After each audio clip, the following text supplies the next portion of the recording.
وقال الله تبارك وتعالى في كلامه المجيد والفرقانه الحميد قل إن كنتم تحبون الله فاتبعوني يحببكم الله ويغفر لكم ذنوبكم وقال في موضع آخر ورفعنا لك ذكرك صدق الله ورسوله النبي الكريم ونحن على ذلك لمن الشاهدين والشاكرين والحمد لله رب العالمين. حضور آئے تو سر آفرینش پا گئی دنیا، حضور آئے تو سر آفرینش پا گئی دنیا، اندھیروں سے نکل کر روشنی میں آ گئی دنیا، بجھے چہروں کا زنگ اترا، بجھے چہروں کا زنگ اترا، ستے چہروں پہ نور آیا، حضور آئے تو انسانوں کو جینے کا شعور آیا،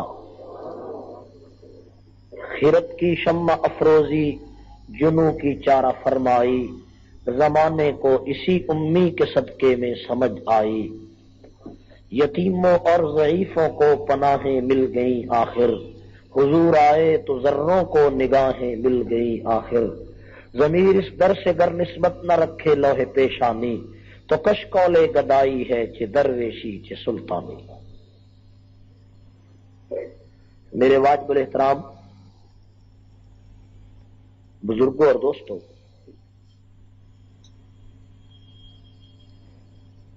آج کا یہ پروگرام خالص سیرت طیبہ صلی اللہ علیہ وسلم کے عنوان پر ہے۔ حضور علیہ الصلوۃ والسلام کی سیرت کا حق ہم کیا ادا کر سکتے ہیں؟ حضور کا مقام کہاں ہے اور ہم کہاں ہیں؟ چراغ مردہ کجا، آفتاب کجا؟ لیکن مقصود نام لکھانا ہے۔ ایک آدمی مجھے کہنے لگا فاروقی صاحب اگر آپ حضور کی شان کا حق ادا نہیں کر سکتے تو آپ کو کیا ضرورت ہے کہ آپ سٹیج پر کھڑے ہوں؟ تو میں نے کہا کہ حق ادا نہیں کر سکتے، ہم نام لکھا سکتے ہیں۔ ہماری مثال اس کنجش کے عشقباز کی ہے، اس چڑیا کی ہے کہ جو اپنی چونچ کے ایک قطرے میں نمرود کی آگ کو بجھانے کے لیے آئی تھی، اور لوگوں نے کہا تھا، اس چڑیا سے پوچھا گیا کہ تیرے چونچ کے ایک قطرے سے بھی بھلا 40 میل لمبی آگ بجھ سکتی ہے؟ تو اس نے جواب دیا کہ مقصود آگ بجھانا نہیں ہے، مقصود یہ ہے کہ کل قیامت کے دن خدا نے اگر پوچھ لیا کہ ابراہیم کا طرفدار کون کون تھا تو میرا نام بھی طرفداروں میں آ جائے۔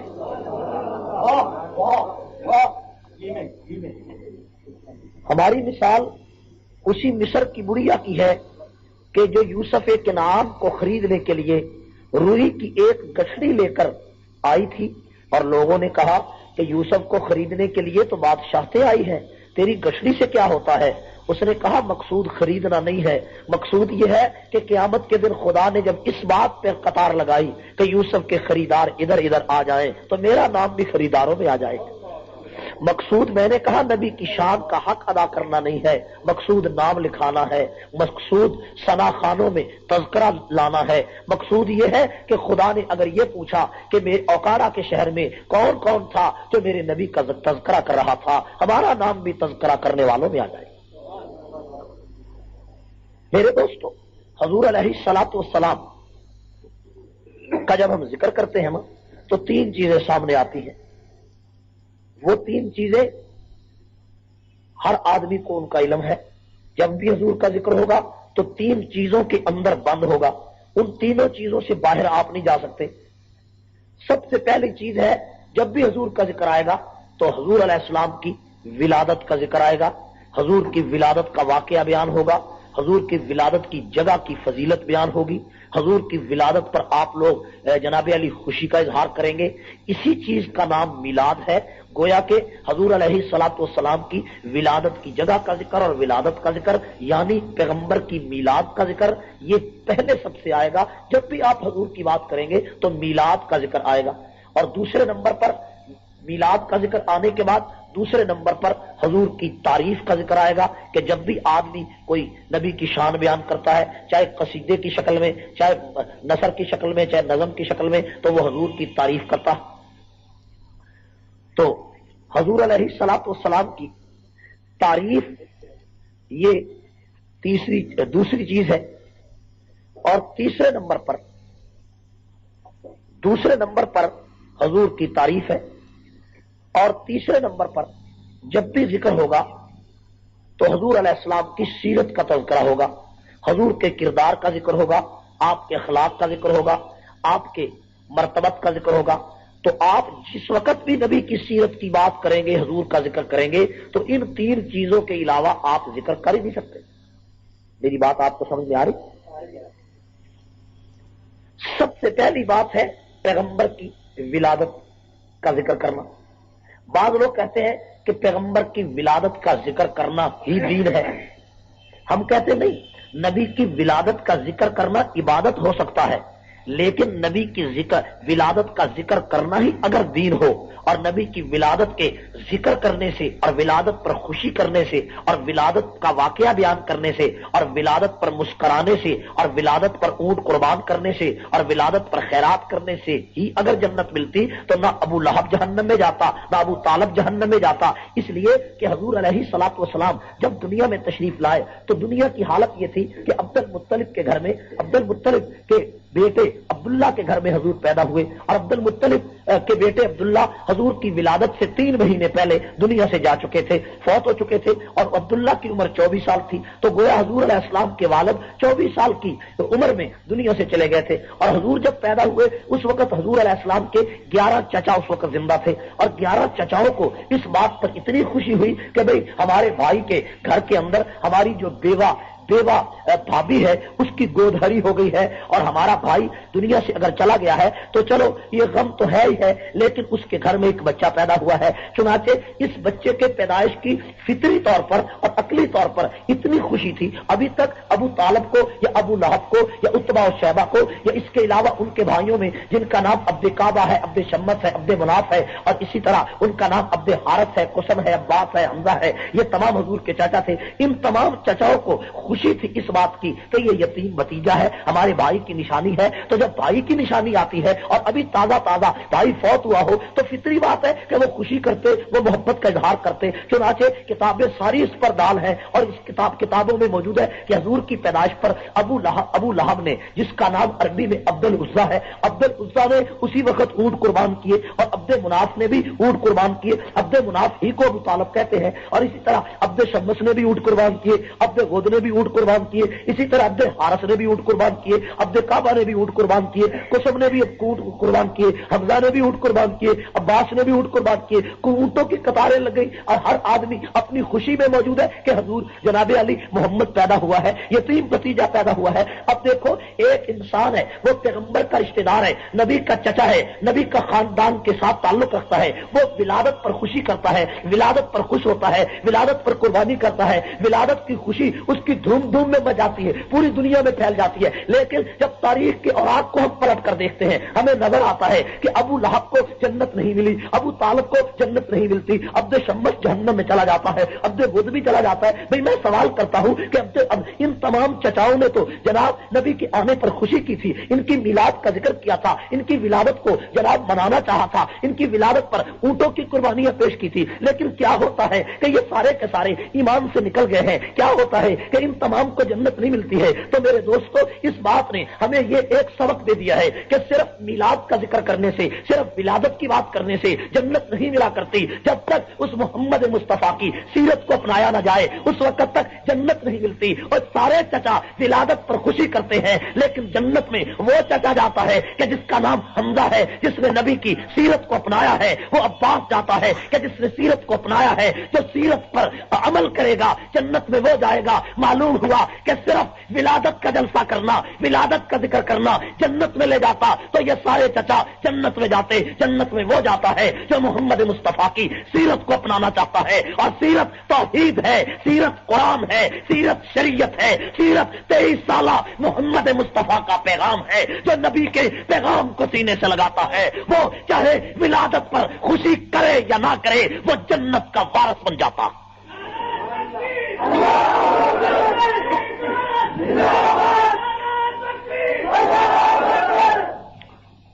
میرے دوستو، ایک طرف تو یہ ذکر ہے کہ ولادت پر خوشی انہوں نے منائی، لیکن جنت میں یہ سارے نہیں گئے۔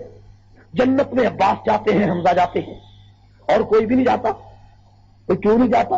اس لیے کہ انہوں نے صرف ولادت پر سب کچھ کر لیا، ولادت کے ذکر کرنے کو سب کچھ سمجھا، جنت میں نہ جا سکے۔ اور بالکل اسی طرز فکر کو آج پوری دنیا میں دیکھیے، ہم نے برطانیہ میں محسوس کیا، اور اسی طرح اسکاٹ لینڈ میں گیا اور دوسرے ملکوں میں ہم نے دیکھا کہ عیسائیوں کو پورے سال کے اندر سب سے زیادہ انتظار 25 دسمبر کی ہوتی ہے۔ 25 دسمبر حضرت عیسیٰ علیہ السلام کی ولادت کا دن ہے، تو ان کو اپنے پیغمبر کی ولادت کے دن کی خوشی ہے۔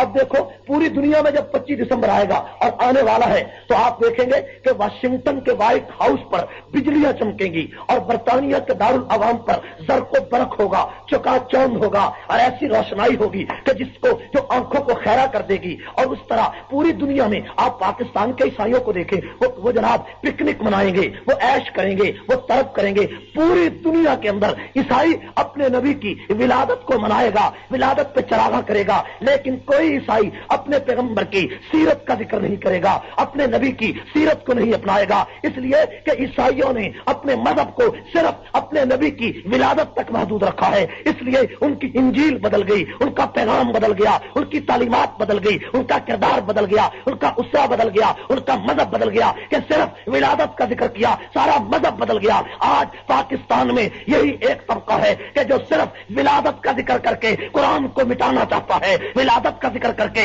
سیرت سے رخصت ہونا چاہتا ہے۔ آپ جب محمد مصطفیٰ کی ولادت کا ذکر کر کے پورا سال بدماشی کریں، پورا سال عیاشی کریں، پورا سال جھوٹ بولیں، پورا سال بے نماز بنے رہے، لیکن ربیع الاول کی 12 تاریخ کو 10 روپے کی جھنڈیاں لگا کر جنت کے وارث بن جائیں گے، تو پھر یہ وہی طرز ہوگا کہ عیسائی پورا سال عیسیٰ کی کتاب کو نہ مانے اور ولادت کا ذکر کرے، اور تو بھی پورا سال اسلام کو نہ مانے، صرف ولادت کا ذکر کرے۔ اس لیے اگر صرف ولادت کا ذکر کرے گا تو نماز کی چھٹی ہوگی، روزے کی چھٹی ہوگی، حج کی چھٹی ہوگی، اور زکوٰۃ کی چھٹی ہوگی، قرآن کی چھٹی ہوگی، حدیث کی چھٹی ہوگی۔ اس لیے ولادت کا ہی ذکر کرنے سے سارے اسلام سے چھٹی ہوگی، لیکن جب تک اس بر صغیر میں اہل سنت دیوبند کا ایک فرزند بھی موجود ہے، یہ عیسائیوں کی اس سازش کو کامیاب ہونے نہیں دے گا۔ وہ جہاں محمد مصطفیٰ کی ولادت کا ذکر کرے گا وہاں گلی گلی میں اس مصطفیٰ کی سیرت کے پرچم کو بھی بلند کرے گا۔ ولادت مصطفیٰ کا ذکر کرنا عبادت ہے، کہو کیا ہے؟ میری بات آپ کو سمجھ میں آئی؟ ولادت کا ذکر کرنا کیا ہے؟ عبادت ہے، لیکن صرف ولادت کا ذکر کرنا، سیرت نہ ہو، صرف ولادت۔ اور ایک چیز اور ہے، وہ چیز ہے تعریف اپنے پیغمبر کی۔ نبی کی تعریف کس نے نہیں کی؟ مجھے بتائیں، ایک امریکہ کا مورخ ہے اور ایک جرمن کا مستشرق ہے، ان دونوں نے مل کر ایک کتاب لکھی ہے، اس کتاب کا نام ہے دی 100، 100 بڑے آدمی، انگریزی میں چھپی ہے۔ اس کتاب نے پوری دنیا میں تہلکہ مچا دیا ہے۔ اس کتاب میں 100 بڑے آدمی، اور اس میں سب سے پہلا نام اس نے محمد مصطفیٰ کا لکھا۔ یورپ کے عیسائیوں نے اس سے کہا کہ تو عیسائی ہو کر محمد کا نام لیتا ہے، اس کو بڑا آدمی کہتا ہے۔ تو اس نے بڑی عجیب بات کہی، بڑا عجیب جواب دیا۔ اس نے کہا، مجھ سے سوال کرنے والوں، میں نے ساری دنیا کے لوگوں کی سیرتوں کا مطالعہ کیا ہے، لیکن میں جب محمد مصطفیٰ کی زندگی کو دیکھتا ہوں تو وہ کردار مجھے کسی سیرت میں نظر نہیں آتا۔ اس نے تعریف محمد مصطفیٰ کی سیرت کی ہے، تعریف کی ہے۔ وہ کہتا ہے، صرف ایک مثال سے بات سمجھو کہ مدینہ منورہ میں قیدی میرے نبی کے سامنے ہے، قیدی محمد کے سامنے ہیں. اس نے کہیں صلی اللہ علیہ وسلم بھی نہیں لکھا ہے، صرف کہا کہ محمد کے سامنے ہزاروں قیدی لائے گئے ہیں اور ان قیدیوں کے اندر ایک لڑکی ہے. محمد مصطفیٰ نے سب قیدیوں کو ایک نگاہ دیکھا اور ان کے سامنے جب ایک لڑکی کو لایا گیا تو محمد مصطفیٰ صلی اللہ علیہ وسلم نے فرمایا، اے بلال، یہ میری نبوت والی چادر ہے، اس لڑکی کے چہرے پر ڈال دے. تو بلال نے کہا، اے محمد مصطفیٰ، یہ تو کافر کی بیٹی ہے. تو محمد نے کہا کہ اے بلال، بیٹی بیٹی ہوتی ہے، چاہے کافر کی ہو چاہے مسلمان کی ہو. آج تو کافر کی بیٹی کے سر پہ پردہ ڈالے گا، خدا قیامت کے دن تیرے گناہوں پہ پردہ ڈالے گا. اس نے کہا، دیکھو یہ سیرت کس نے اپنائی ہے، یہ تعلیم کس نے پیش کی ہے. یہ ایک 300 کتاب لکھنے والا انگریز مورخ ہے، اس میں حضور کی شان میں کتنی بلندی کا اظہار کیا ہے، لیکن اس کے باوجود آپ اس کو جنت کا وارث نہیں کہیں گے. میں بھی اس کو جنت کا وارث نہیں کہوں گا. آپ اس کو عاشق رسول بھی نہیں کہیں گے، اس لیے کہ اس نے تعریف تو نبی کی ہے لیکن نبی کا حکم نہیں مانا ہے. تعریف تو کی ہے، محمد کا کلمہ نہیں پڑھا ہے. تعریف تو کی ہے، قرآن کو نہیں مانا ہے. اور اسی طرح آپ دیکھیے، ایک ابو طالب ہیں. ابو طالب حضور کے سکے چچا ہیں. سکے چچا حضور کی شان میں بڑے قصیدے پڑھتے ہیں. ابو طالب کے بڑے قصیدوں میں ایک عربی کا شعر ہے جس میں ابو طالب کہتا ہے، وہ ابیض یستسقی الغمام بوجہہ شمال الیتامی عصمۃ للارامل. اے بھتیجے، تیرا چہرہ اتنا حسین ہے کہ یہ چہرہ یتیموں کا آسرا ہے اور بیواؤں کا سہارا.